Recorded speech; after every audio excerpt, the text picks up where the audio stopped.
a lot of you keep texting me, asking me to look at some mechanical question. And that is exactly what I'm going to do right now. I am going to ask Brandy, and she's going to read the question and also read the answer, and we're going to discuss it together. Let's go with the first question from the mechanical book. Before we get into the question though, Anchor, when do they actually do the mechanical test? They will do the mechanical tests when you're going for your general driver's license. When you're going to upgrade your license, you have to do a mechanical test. Much like where you get like a road code test. Okay, so it's going to be multiple choice, yes? Yeah, multiple choice question. All the road code tests and mechanical tests, so it's not a test where you have to write down answers. They are all multiple choice.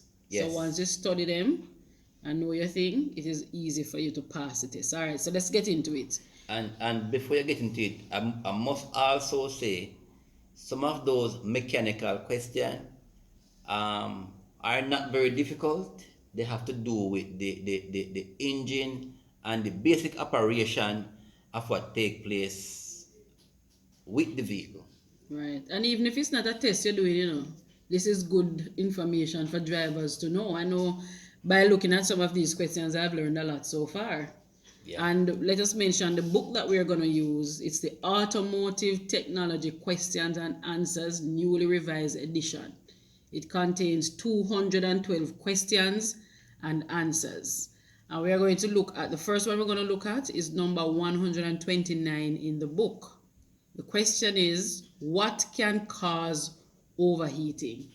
And this is a big problem. It has happened to even us on the road before, and it can be quite frightening. Yes, many times it happened to us. Yeah. So the answer to that the book gives is poor water circulation in the car, binding brakes, broken fan belt, or a clogged radiator. Those are things that will happen that can cause a vehicle to be overheat. And there are additional, a lot of person will tell you that there are other things that can cause a vehicle to overheat. And one other one is the hose, the radiator hose can burst. Remember that's what happened to us? Yes, I remember clearly. Right. We were driving and the radiator hose burst and the vehicle started to overheat. And next one now is the cap. The radiator have a cap on it where you lock it with. Sometimes the radiator cap get worn or get old and it start to leak from under the car. And the next one too is the radiator itself. The whole radiator again can crack and it can leak through those cracks. And again, that happened to us also. Yep. The Which hill radiator. were we going up one day? We're going to St. Elizabeth. Yeah. And yeah. that happened to us. And the vehicle are gonna overheat on you when you are attempting to go up a hill. Sometimes when you're on the flat, it may give you a chance, but whenever you're going up a hill, that is when the vehicle will start to overheat. And I tell you something, Brandy, I have a friend who was driving on the highway and the person wasn't watching the temperature needle and the vehicle overheat and shut off, mash up the whole engine. Oh, wow. And I'm gonna say to you drivers, when you are driving your vehicle, no matter how new the vehicle is, every 5 minutes or so, you glance your eyes on your dashboard. The older vehicle them will have what they call a temperature gauge where they have cool and they have hot. You watch a needle If it go up to H, it means that you are approaching a overheating. Right. And for the newer vehicle, them not have that. They have what they call a red light will come on the dashboard. That is why you have to keep your eyes on your dashboard. You cannot just drive and not look. Right. Look at your dashboard, because that saved me multiple times, because anchor me I go check my dashboard. And ideally, for those vehicles that have the temperature gauge, the needle should ideally be in the middle or very, very close to the middle when the vehicle is running. Yeah. So if it goes anywhere past the middle, that means you need to proceed with caution. Yes. Next question, please. All right, number 131. What precautions should be taken to fill a radiator while it is hot? This is another big question now. Answer: fill it with hot water and fill with cool water while engine idle. So two things you should do. You fill it either with hot water, Yeah. or, and I learned this, you can also fill it with cool white water while the engine is running. While the engine is running, or we call it While it is idle. idling. It's a chuckle. Right. Not while you're driving, when you park and you just allow the engine to go and chuckle. Yes. But let's reason on that now, Brandy. You are driving, your vehicle overheat. You pull off the road, right? You fly the bonnet of your vehicle. Smoke come out, everything hot. Smoke come out, the radiator hot. You allow it to cool down. My question now, can you fill it with hot water there? Where you get the hot water from? Exactly. You cannot get hot water at the roadside. You don't walk with thermos. Good. So to us, that one out of the question. Unless you're somebody, you just stop and the person, kind enough to give you some hot water. I beg you hot some water for me now. Right. So the more plausible thing to do would be to keep the engine idle. Yeah. Let the vehicle cool down a bit, and then you use cool water, not cold water, not the water where you drink. We have ice in it. Just room temperature. Regular room temperature water while the engine is idling. Yeah. And you use that. Yeah. Because sometimes some of you may reason and said, you're not going to throw the water in the radiator while the engine. No, you're going to throw the water in the radiator while the engine is off. But we are learning here, what you can do is turn on the engine, let it chuckle, and then you pour in the water in the radiator. What that will do now, it will go in with some slight of heat, Right. warmth, and that won't affect the engine. Right. Yeah. And another question that is on the heels of that same one is question number 43. Why is it unsafe to fill a radiator while the engine is very hot? Why is it unsafe? So we find out what kind of water you must do and under what conditions, but why really is it unsafe for you to fill the radiator with water while the engine is hot? And the answer is, the water may boil and blow back in your face. Also, the sudden change in temperature may crack the cylinder head. Yes, and that's a problem right there. So repeat those answers again for me. So why is it unsafe to fill a radiator while the engine is very hot? Two things: the water may boil and blow back in your face, and you know what that means. Hot water going in your face is going to cause severe burns. Problem that. And two, the sudden change in temperature may crack the cylinder head. Perfect.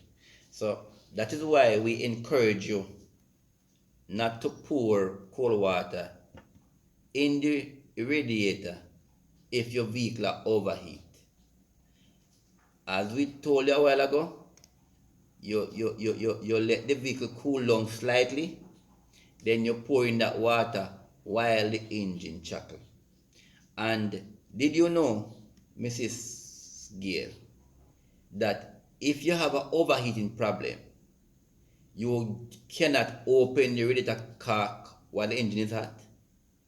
You know that? Because it might explode in your face. Exactly. If you are a driver, a new driver, and you have an overheating problem in your vehicle, on no occasion should you open that radiator cock while the engine is hot. Yeah. Allow it to cool down first. If you open that radiator cock, while the engine is hot, you're going to end up at the hospital. I've known people who have died that Yeah, way. burn up Yeah. and spoil on a beautiful face, You don't want to spoil your beautiful face. So what I see though, what I see mechanic do that I will practice in the future if I have an overheating problem, them use a piece of cloth or a rag and they will wet it and then them will open the car with that over it. Why, when the radiators cool down a bit, certainly not while it is still boiling hot. Always allow it to cool down a bit. Give it 15 minutes to cool down. Right. Before you do that. So we look at almost everything to do with the radiator, the two, overheating, and what not to do when you're pouring that water in the radiator. So you do not pour cold water in your radiator while your engine is hot. Unless you go and turn it on and let it chuckle, you can pour it in same time while the engine is chuckle. Don't worry about, because guess what, Mrs. Gale? When the mechanic turn on the engine, me say, no, you can't turn on the engine and the radiator cock is off. He said, no man, turn it on. And then they pour in the water or the coolant into the engine. Right. Because what that does is when it is idling, it keep the cool water, when it goes in there, it maintain the temperature. And do you realize that we keep saying putting in water? Why do we say putting in water and not coolant? Let me see if you're a bright girl. I don't know the answer to the one there. No, answer it for me. It's because we keep saying if you have an overheating problem, you must pour in water. It is because which one of you drive around with coolant in your vehicle? Well, you always make sure I have a bottle of coolant in my vehicle. Good. Me put coolant in my vehicle, a bottle of coolant in my vehicle at all time. But we know some of you now go do it. And that's what the book keeps saying, when you're pouring in water. Because I guess water is easier to find. Yeah. But if you carry coolant, then the coolant is fine. You pour in your coolant in the vehicle. So they keep using the reference water because them knows that I know everybody I got drive around with coolant in their vehicle. Alright, so I'm going to stop take out the coolant when you put it in there then. Keep because the I want space in the back. If it doesn't help you, it help our next person. Somebody, that is true. So nobody believes it because your car your vehicle new, it can't overheat. Anything fail you, a man make it. Yeah, mechanical things. Yeah. What's the next question you want to ask? Alright, the next question is question 136. What causes the necessity to keep topping up the master cylinder? In other words, why do people always keep having to add brake fluid to their master cylinder? And the answer is a leak might be in the brake line or tube. But Anka, what is a master cylinder? A master cylinder is a little reservoir, should I say? A little reservoir. You want to show the master cylinder? Unless they can see it. They can see it clear? No, sir. Yes. There it is. That's a master cylinder right there. Right. Down here is the master cylinder, and up here is a reservoir. And that is where you will pour your brake fluid right here. But if you happen to be pouring your brake fluid in it too often, it means that there's a leakage in the line somewhere. Right. And when you pour it, you open that cork right there, and you're throwing your brake fluid in it, and you cork it back. And the master cylinder now help to distribute the brake fluid to the braking system. And that's what you can jar the brake. And if you realize, say, your brake pedal gets soft, it could be a case where the reservoir are run low. Oh, okay. But that shouldn't happen. That's why a question I ask, why, what, if you have to top up your brake fluid often, that means there's a leak, Right. right? And same goes with your coolant. If you have to be pouring in coolant in your coolant in the radiator, like every week, it means that there's a leak somewhere. The water is going somewhere because coolant is something where you not tap up to regular. That's right. Coolant should stay in your car for a long time. It should not go away. But now and again, you will have to tap it up slightly. But if you tap it up regular, it means that the water goes somewhere and you need to find out where to go. So you know what these questions teach me? Yeah. That we need to be very sensitive to what is happening in our vehicle. Yeah. Pay attention to your dashboard. Pay attention to all your little signs and gauges. Sometimes as women we might not pay attention to these things. I know I'm guilty of that sometimes, but we have to be very sensitive because driving on the road is life or death. Yeah. Machine we're driving in, so we have to be very mindful of the machine that we're driving in. Perfect. And remember, young men who are going to school, who want to learn mechanics, this is a good book to have. This one, what it is? Automotive Technology Questions and Answers. I think everybody should own Yes, one. yes. Well, I'm not saying every driver should own one, Every driver should own one. but we know every mechanic and everyone who aspire to be mechanic should own one of this book. And I think you ladies, this book is very handy and very good because mechanics will sometimes want to take set on you if you say, boy, this gone bad, that gone bad. But you sometimes can say, but sir, I don't think so. So this book can be a protection for ladies who doesn't have a man. Yeah, you can bust out your book and say, why don't you check to see if there's a crack in the hose that is leading from the master cylinder? That's why I have to be topping up my brake fluid, Exactly. And coming soon, we're going to ask a few more questions from the mechanical book. So since you are beg for it, we're going to put aside some time to make sure that we give you 1, 2 or 3 or so mechanical question. Again, big up on yourself. Continue to like the video. Share the video. Tell a friend to tell a friend that if they follow Anchor on YouTube, they will learn how to drive. They may get their driver's license, then can pass their tests. So tell a friend to tell a friend.